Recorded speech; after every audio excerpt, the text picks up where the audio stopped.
بسم الله الرحمن الرحيم. الحمد لله رب العالمين، والصلاة والسلام على سيد المرسلين وعلى آله وأصحابه ومن تبعهم بإحسان إلى يوم الدين. أعوذ بالله من الشيطان الرجيم. بسم الله الرحمن الرحيم.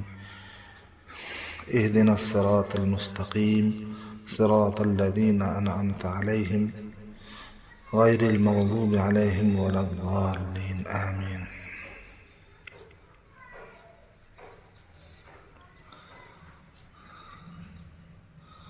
آج کی گفتگو کا موضوع ہے کتاب اللہ کو سمجھنے کے لیے رجال اللہ کی ضرورت ہے۔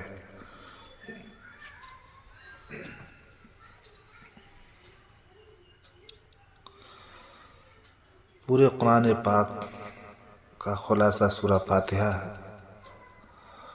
اور سورہ فاتحہ کا خلاصہ ایاک نعبد و ایاک نستعین اہدنا الصراط المستقیم صراط الذین انعمت علیہم ہے۔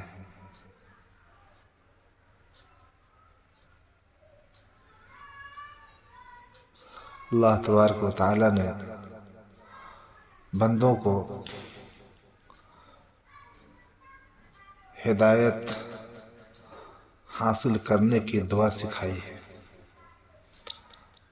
اور بتایا ہے کہ اس کا طریقہ یہ ہے، اور ان الفاظ کے ساتھ ہدایت کی دعا مانگنی ہے۔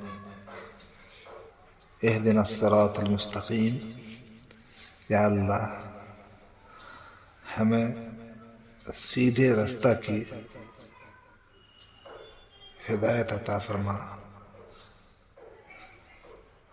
ہماری سیدھے راستہ کی رہبری فرما، وہ سیدھا راستہ جو تیرے انعام یافتہ بندوں کا ہے، یعنی انبیاء، صدیقین، شہداء و صالحین۔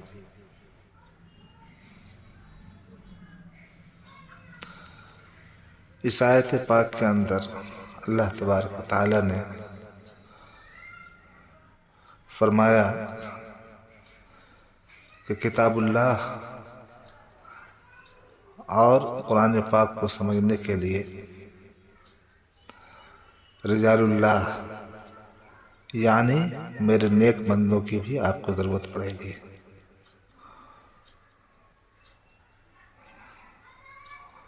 اس کے بغیر آپ کامیاب نہیں ہو سکیں گے، جیسا کہ ترجمہ سے ظاہر ہے۔ لوگ کہتے ہیں کہ بس بخاری شریف پڑھنے سے اصلاح ہو جائے گی۔ ارے میاں، اگر صرف تلاوت قرآن سے اصلاح ہو جاتی تو نبیوں کو اللہ تعالیٰ نے کیوں پیدا کیا،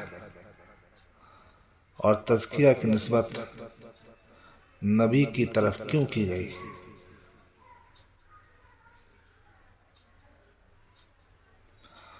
وَيُزَكِّيهِمْ کہ ہمارے نبی تمہاری اصلاح کریں گے۔ اصلاح کی نسبت نبی کی طرف ہے، اور پھر نائبین انبیاء کی طرف ہے۔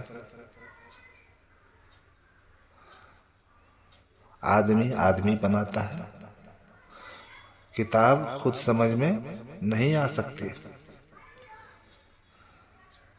کتاب اللہ کے لیے رجال اللہ پیدا کیے جاتے ہیں۔ دیکھیے سورہ فاتحہ کے تفسیر معارف القرآن میں مفتی محمد شفیع رحمۃ اللہ علیہ نے لکھا ہے کہ کتاب اللہ کو سمجھنے کے لیے رجال اللہ کی ضرورت ہے، اور کتاب پر عمل کرنے کے لیے ہمت کا پٹرول انہی مردان خدا کے سینوں سے آتا ہوتا ہے۔ اگر نبی وقت زندہ ہے تو نبی کے سینے سے، اور اگر نبی زندہ نہیں ہے، دنیا سے تشریف لے گیا، تو اس کے نائبین کے سینوں سے، اور جنہوں نے رجال اللہ کو چھوڑ کر کتاب اللہ کو سمجھنا چاہا وہ خود بھی گمراہ ہوئے اور دوسروں کو بھی گمراہ کیا۔